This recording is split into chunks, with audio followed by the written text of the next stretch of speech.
Hey everybody, it's me Jahanvi again. So it's less than 20 days that are left for Prelims 2025. And as somebody who has appeared for Prelims 5 times and cleared it 4 times, I am very much familiar with feelings of anxiety, of confusion, of what to read, what not to read. These feelings are sometimes very overwhelming, and I'm quite familiar with all those. And I think that as somebody, you who are preparing, you must be also feeling that way. But the fact that if you will clear prelims in next 20 days depends very much on what you do in these 20 days. So through this video I would want to share a few tips that I followed uh, to the run up to the prelims in the last 20 days, and I think these are some things that were really helpful to make me confident when it comes to clearing prelims. So let's see what can be in this regard. The first thing that is very important but not often talked about is the importance of waking up early. Now you see, your exam would be in the morning and in the afternoon, and it is expected that you sleep at least 7 hours, go to bed at time, and wake up early to train your mind so that it is concentrated and alert when the exam happens. So for example, I would have I used to wake up at 6 a.m. and I would try to reach library at around 7:30 to 8 a.m. so that my mind is functioning at those times when I'm expected to attempt the paper. And it is also helpful, see, when if you wake up just one day before the exam or on the day of exam early, there is a high probability that you might feel irritated because of change in your pattern of sleep, or you might even develop headaches. And you already know that your exam would be during the peak hours of summer, so it would already be challenging, so you wouldn't want to add upon it. So the best thing for you to do is to fix your schedule. I would wake up at 6 and I'll try to go to bed at around 9:30 to 10 before the month of prelims, so that my mind is accustomed to the prelims mode. And also early mornings are the best for revisions, because at that point of time your mind is fresh and there are very less distractions. In the morning there are no phone calls, no friends, so you would feel that that time is a very valuable time. So start waking up early and revise. The next question that comes is that what to do after waking up early. And the very direct and simple answer is that you have to revise. The more you revise, the better you do in the exam, the better you are able to recall, and the better would be your speed as well. So please revise very well. And what to revise? Now you could say that it could be static and it is current affairs as well. What I used to do is, like, if I'm studying 9 hours a day, so 70% of my time would go towards static and the rest 30% would go towards current affairs and CSAT as well. Do not forget CSAT. So in static also I would prioritize topics, like I would start with polity, then economy, then environment, then geography, and then history. I would deliberately keep geography and history towards the end because I know that there would be some factual things that I have a tendency to forget. So if I put them towards the end, the probability that I would be able to recall them during the exam is high. So this is how I would do, and I would do it in loop. For example, I'll study each subject for 2 days and then the other one for 2 days, and then I'll repeat it till the exam. Suppose I'll study polity for 2 days, then economy, then environment, then geography, then history, and when I'm done, then I'll again start with polity, economy, geography. The thing is to revise again and again, even if you're bored. Please, this boredom is a bliss. Like, it would help you like anything if you revise very well.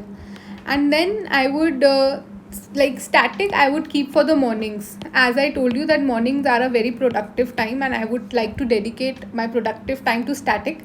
And then towards the end of the day I would give 2 to 3 hours to current affairs and CSAT. And for CSAT I always say that your PYQs are your best friends in CSAT for reading comprehension and for quants and logical reasoning. Practice as much PYQs as you can, and along with those I would also solve PYQs. These would be full length PYQs and the CSAT papers as well, and I would solve them on the OMR. Now this OMR, again, this could be a game changing thing. If you have not practiced this, I would recommend that you start attempting paper by filling the bubbles in the OMR. I'll tell you why. Because there have been people I know who hadn't practiced on OMR.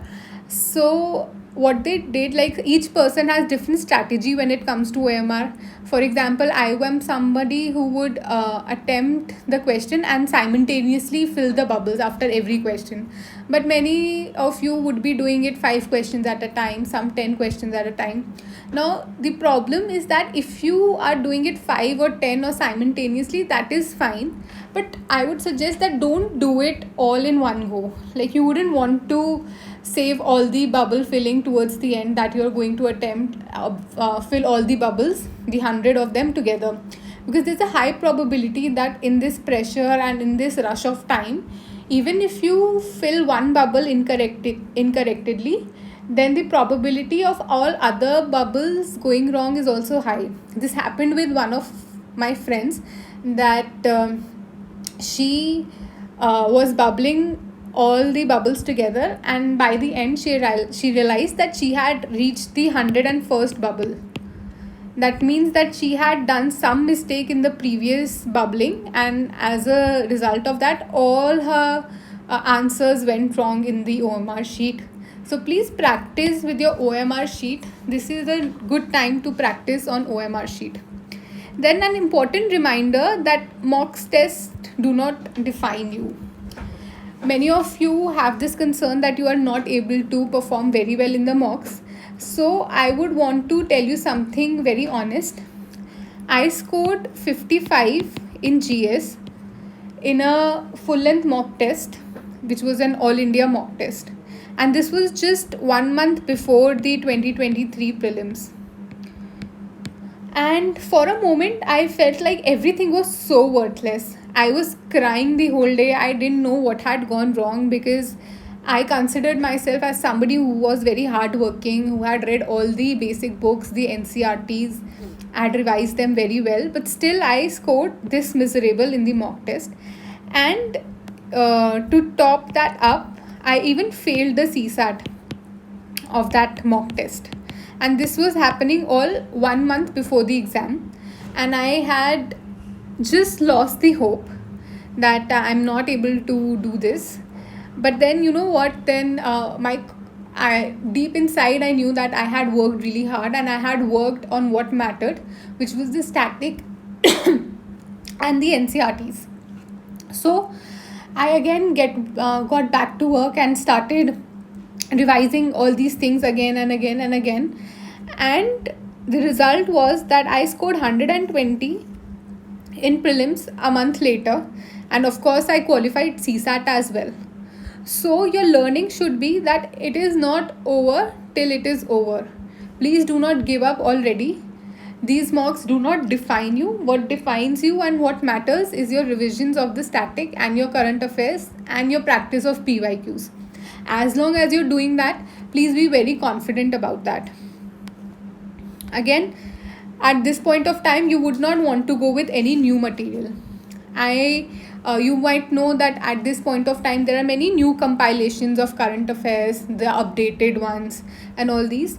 So again, I'll tell you through my experience, I had always referred to these compilations till the month of January, or max to max till February. That was it. Till these months of the year in which exam was going to happen, I used to read till these months. And I think this is also a practical thing to do, given that current affairs do not have that much value as your static have. So it's not a wise decision, I would say, that if you run after new updated material at this point of time, because then you would be sacrificing your revisions for static, which matter more. So if you have done till these months, then this would be more than enough. And even in the current affairs, I had prioritized certain subjects. For example, I had prioritized science and tech, IR, and environment over the others. So these three I was very good at. Like, these three I had studied really well. And for other subjects, I would just refer to the index of these pages, and if I found anything important, then I would read just those things. So that was my strategy for current affairs in the last 20 days. And other thing that you should tell yourself and remind yourself is that you need to stop comparing yourself to others and let go of the fear of missing out. Okay, because there would always be friends who would be studying more hours than you. There would always be people who would be scoring 120 or 120 in mocks. That doesn't mean that there's no guarantee that they'll clear prelims, and there's no guarantee that those who are scoring very low in mocks, they won't clear prelims. So that is a way to think about it. What matters right now is that you need to build a mental resilience, need to build confidence, and that would come from your multiple revisions and through your analysis of PYQs. Solve as many PYQs as you can. Train your mind according to the PYQs only. Okay, and another thing, that is the last thing that I would want to discuss, is that there is no fixed path when it comes to clearing prelims.